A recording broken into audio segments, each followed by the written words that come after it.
Força surpreendente. Mandíbulas e dentes afiados. Pesos pesados. Assim era a Terra há milhões de anos. Um mundo repleto de predadores perigosos e assassinos de sangue frio. Será que um ser humano conseguiria sobreviver na selva pré-histórica? Imagine alguém perdido em uma selva pré-histórica, um lugar habitado por diversas criaturas extintas, onde perigos espreitam por trás de cada arbusto. Mesmo um encontro com as criaturas aparentemente mais inofensivas seria arriscado. Considere o dodô, por exemplo. Essa ave, aparentada com pombos, era incapaz de voar devido às suas asas pequenas. Muitos acreditavam que o dodô não representava uma ameaça, mas essa suposição está longe da verdade. O dodô possuía pernas incrivelmente robustas, e se detectasse a presença de alguém, alcançaria a pessoa com prontidão. Além disso, seu bico era 46 vezes maior do que o de seu descendente, o pombo. Sofrer um ferimento causado pelo ataque desse pássaro pré-histórico não seria letal, mas certamente seria uma experiência dolorosa. No entanto, o dodô não era o pior encontro que alguém poderia ter nessa selva de 23 milhões de anos atrás. Lá, era possível se deparar com monstros de tamanho ainda mais impressionante, como o Platybeladon. Esse elefante pré-histórico não representaria uma ameaça para seres humanos, pois era herbívoro. No entanto, sua mandíbula imponente servia principalmente como uma transição entre a boca e a tromba, semelhante à de seus parentes modernos. Os dentes do Platybeladon eram, na verdade, dentes afiados o suficiente para facilmente cortar a vegetação resistente e descascar a casca das árvores. Os dentes superiores eram notavelmente maiores do que os de seus descendentes atuais, o que constituía um perigo real. Suas presas superiores eram curtas e direcionadas para frente e para baixo, o que poderia facilmente perfurar qualquer intruso que adentrasse seu território. No entanto, a selva pré-histórica escondia perigos em todos os cantos. Por exemplo, aqueles troncos de árvores poderiam ser o lar do macaco gigante mais impressionante que já existiu, os Gigantopithecus. Os Gigantopithecus eram um gigante com 3 metros de altura, mas surpreendentemente, essa criatura também era herbívora.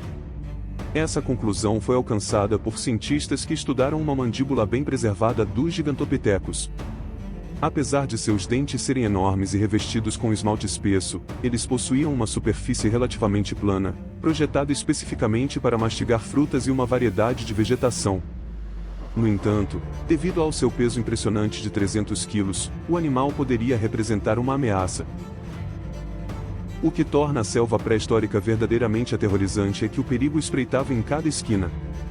Por exemplo, aqueles montes de terra poderiam ser a toca do primata mais gigante que já existiu, os Gigantopithecus. Os Gigantopithecus, com seus 3 metros de altura, era uma verdadeira mistura de características, lembrando a aparência de um tigre com suas listras, além de uma cauda e bolsa semelhantes às de um canguru. Além disso, ele possuía uma mordida poderosa, capaz de causar uma dor considerável. Escapar dos Gigantopithecus era uma tarefa desafiadora, mas não impossível. O próximo animal poderia trazer bastante problema. Durante o período Pleistoceno você poderia se deparar com um réptil. O quincana, um gigante perto de reservas de água na selva. Uma pessoa nem precisaria tentar correr por sua vida, ao contrário dos crocodilos modernos forçados a arrastar a barriga ao longo do tempo. Os quincana tinham pernas fortes que podiam correr bastante rápidos fora da água. As suas mandíbulas estavam cheias de numerosas curvas, dentes em forma de lâminas que funcionavam como um moedor de carne. Mesmo que uma pessoa de alguma forma conseguisse escapar, os seus dentes os rasgariam e a pessoa perderia muito sangue, assim o quincana esperaria a vítima morrer com perda de sangue. O próximo animal se parece com o urso, mas ele não come mel. Esse animal é o urso de focinho curto. Este monstro de 3,5 metros infelizmente não se alimentava de mel. O urso de focinho curto era quase totalmente carnívoro e precisava comer cerca de 16 kg de carne por dia para sobreviver, então uma pessoa seria suficiente para 5 refeições completas. Embora o crânio desse animal se assemelhasse mais ao de um gato, o urso definitivamente não era fofo. Seus dentes caninos eram enormes e apontavam em direções diferentes, como os de um tigre, combinados com poderosos músculos da mandíbula. Ele conseguia morder com força e eficácia, podendo cortar não apenas carne humana, mas também tendões e ossos. urso de cara curta não era o único com fome. O predador desta floresta se chama tigre da Tasmânia. Se um humano fosse em um lugar como este, há 3.000 anos atrás, eles definitivamente tropeçariam nessa criatura. O lobo da Tasmânia era como um cachorro com hábitos de um lobo com o padrão listrado de um tigre, bem como a cauda e a bolsa de um canguru com tudo isso aterrorizante. O lobo da Tasmânia ainda tinha uma boca que poderia abrir até 120 graus, então sua mordida seria insuportável, a única maneira de escapar era correr, mas o padrão rígido e desajeitado impedia dele o perseguir. O tigre da Tasmânia também tende a alertar sua abordagem com uma série de sons estranhos e repetitivos latidos parecidos com tosse. Competir na abertura da boca para o tigre da Tasmânia realmente era difícil, mas os Inostrancevia conseguiam abrir a mandíbula acima de 90 graus, mas, ao contrário dos tigres da Tasmânia, os Inostrancevia eram maiores e altos o suficiente para ficar de frente a uma pessoa olhando nos olhos. Ainda assim, ele poderia se levantar e correr atrás das vítimas até elas cansarem. Ele foi o primeiro no mundo a ter dentes de sabre, usando-os, poderia morder e fazer uma emboscada. As sobras da caçada do Inostrancevia poderiam ser comido por um carniceiro carnívoro que foi conhecido como Andreosarchus. O animal tinha mais de 1,80 metros de altura e 3,5 de comprimento, seu peso era bastante elevado, quase chegando a 1 tonelada, com presas poderosas e dentes fortes. Este onívoro que viveu há mais ou menos 40 milhões de anos poderia enfrentar o Inostrancevia por causa da carcaça, afinal, esses bichos, semelhantes a cachorros do tamanho de rinocerontes, eram carniceiros. Os dois carnívoros enfrentariam pelo alimento e você teria chance, digamos assim, fugir sem que ambos percebessem. Dois grandes perigos evitados com sucesso, mas no entanto nem de longe eles seriam os maiores predadores terrestres da ilha. Você já ouviu falar das aves do terror? São aves terríveis que caçavam todo tipo de animal. Há alguns milhões de anos, ao contrário dos dodô, elas eram extremamente ferozes, agressivas e extremamente inteligentes na hora da emboscada. Titanis, por exemplo, tinha 2,5 metros de altura e pesava 150 quilos, eram asas pequenas demais para voar, mas elas tinham garras ótimas para agarrar presas menores. Seu bico curvo podia picar o suficiente para matar grandes animais que geralmente morriam antes por causa dos ataques de suas patas. A Titanis alcançava mais de 60 km por hora com tanta velocidade, crueldade e poder que seria quase impossível fugir de uma ave do terror como essa. Elas eram grandes predadores que não conseguiam subir muito pela falta de asas ou membros superiores desenvolvidos. Então as copas das altas árvores da ilha seriam um ambiente livre de aves do terror, entretanto. Mais uma surpresa estaria te esperando. A Titanoboa, a maior cobra que já existiu no mundo. É muito difícil identificá-la no início mesmo sendo do tamanho de um edifício de 5 andares, tudo graças à cor de camuflagem opaca que ajuda tal animal gigante se aproximar de uma presa sem ser notada. Embora o Titanoboa não tivesse presas, seus pequenos dentes eram muito afiados e curvado para dentro, o que significava que era impossível escapar de seu alcance. A Titanoboa geralmente estrangula sua vítima, a cobra abraçaria o corpo do animal e começaria a comprimir os músculos para que a presa não conseguisse respirar, então a vítima sufocaria e seus ossos seriam quebrados, a menos que alguém se junte à luta e roubasse a caça da Titanoboa. Quem poderia ter esse feito? O emplumado Argentavis magnificens. A envergadura deste pássaro era o mesmo comprimento de umas das lâminas da hélice do helicóptero, provavelmente Argentavis levaria a presa para seu ninho para alimentar seus bebês. Eles cavariam seus bicos na vítima puxando-a em direções diferentes, mas as coisas ficariam ainda pior do que ser desmembrado por alguns filhotes. Você estaria se encontrando com um lagarto gigante, Megalania. Ele é 4 vezes o tamanho de um humano.